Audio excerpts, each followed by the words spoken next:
All right, ladies and gentlemen, I'm going to pose a couple of questions for you, and that I hope will provoke some thought and some discussion. One was, if you had been in my place, and I'm glad that you weren't, but if that ever happens, and as I say, I hope it doesn't, and you were held prisoner or hostage for over 400 days. What do you think would help you to survive? What would work for you?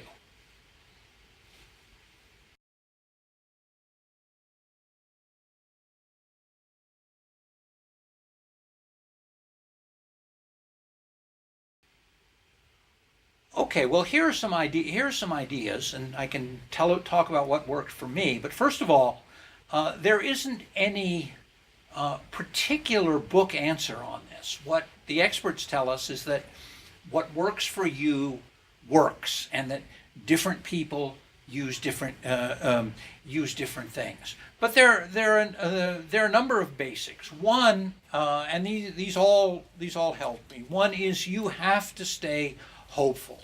You know that eventually you will get out. I mean, the reality is, in most cases, the statistics say that, if you're alive after 24, 48 hours, your odds of getting out alive then are better than 50-50, and they increase over time. So you will get out. One is, and there are a couple of basics. One is, you keep yourself healthy, you keep yourself clean, you exercise. If you're in a space, whatever space you're in, you keep that as clean as you can. Another is to find a way of interacting with the people that are holding you. Because not that you are their friends, or not that you're applying the famous, you're a victim of what's the famous Stockholm syndrome. Not that you agree with them, because you obviously don't. But you want to find some common area, some area where you can engage with them, so that they see you not as a symbol of some hated government or system, or system that they oppose, but as a human being with a name, with interests, with families. So probably the first the first rule is, stay away from politics, and I did not berate them. I dealt with them basically as I would to a student. I treated them as I would treat my students, and when I did that, they acted to me, for the most part, as they would toward a teacher, because people are hardwired to react in certain ways. But I also looked to find areas we could talk about that were neutral. It might be sports, it might be family, it might be music, it might be history. Also, obviously this comes in, but in my case, knowing the language, knowing Persian as I did, was a big help, because sometimes even their Persian was not as good as they wanted it to be, and so we talked about meanings of certain words, and I would ask them, give me a book to read in Persian.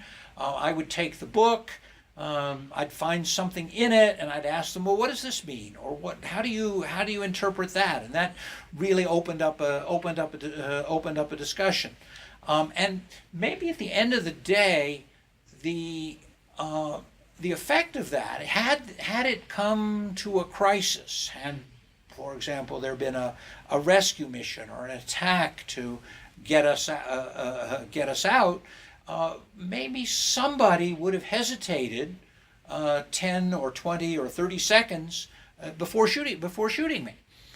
And that could have made the difference between coming out alive and not coming out alive. So all these things have a very serious purpose. But point is, use what you know, take what you know, and use it to to your advantage.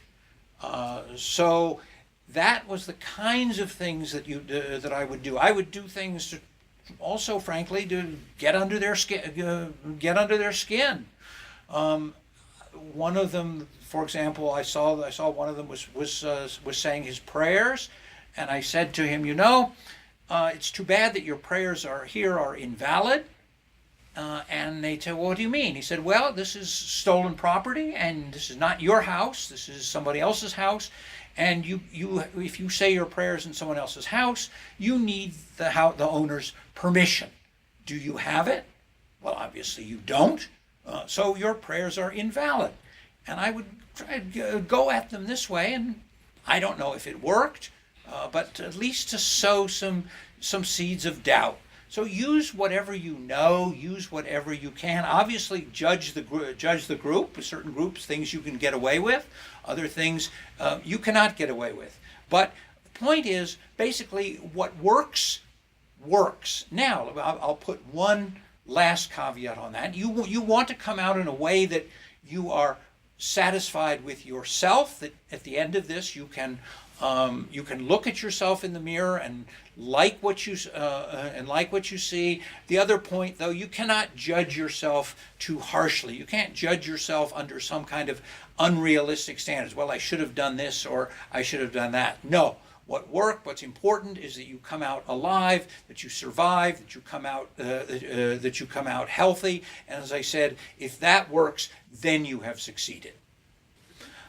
Okay, the other question, another question I'd like to put to you is, what do you think are the skills necessary for a successful career in foreign service, in international service, some kind of international career of public service? What do you think what sort of skills do you think you need to have, and how do you put those, match those to a future course of study or a future career?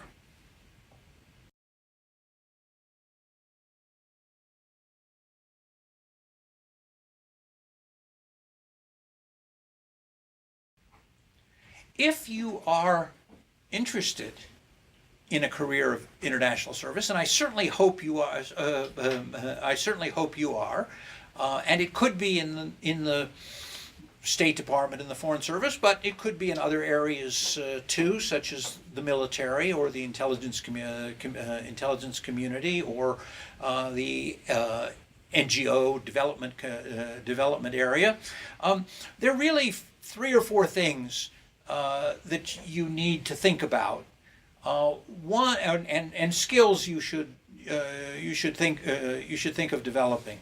One of the first is the ability to write well and write quickly. In our profession, we need to convey a complicated situation. What are the main points in a complicated and fast-breaking situation? And we have to do that in a way that is brief and is short.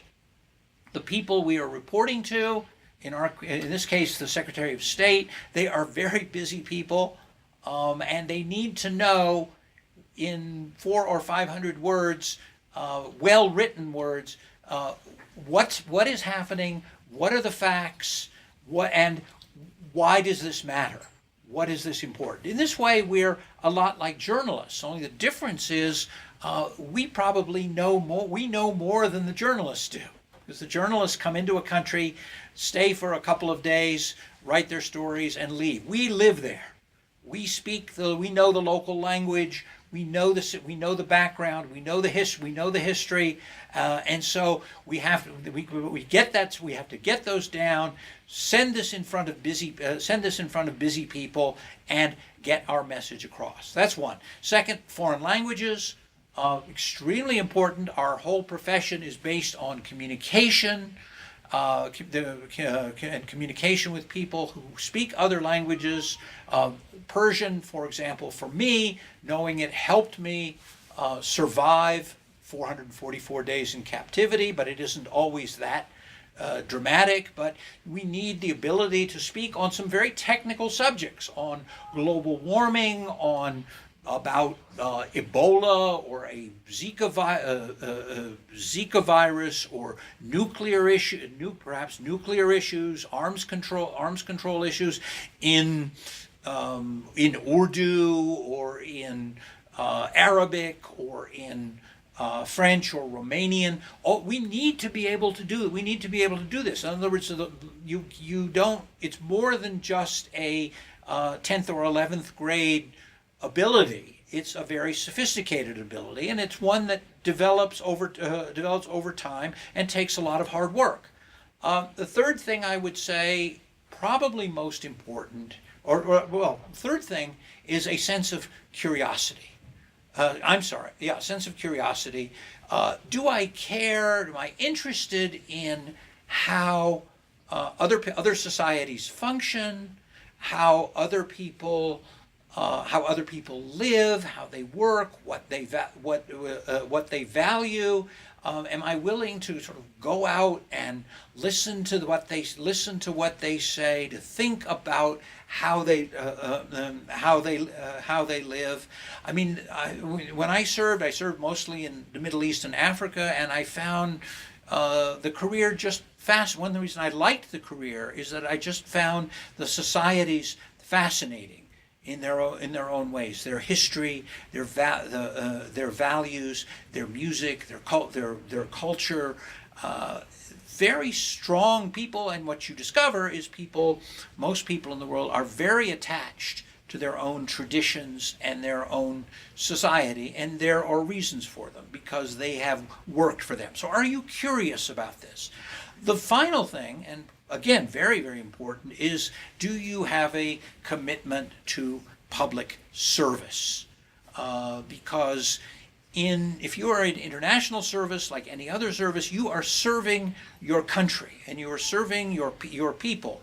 We take an oath to the U.S. Constitution, and that is what we represent, and we take that oath seriously. Sometimes you will be asked to go to difficult places. You'll be asked to separate from your family. I did two tours in Iraq, and when you're in this service, you go where you are asked to go. You go where you are needed, and sometimes it's a pretty nice place. It could be Santiago or Paris or Rome, but more often than not, it's a place that's more difficult. I served in Khartoum. I served in Conakry, Guinea. We served in Djibouti. As I said, Iraq a couple of times.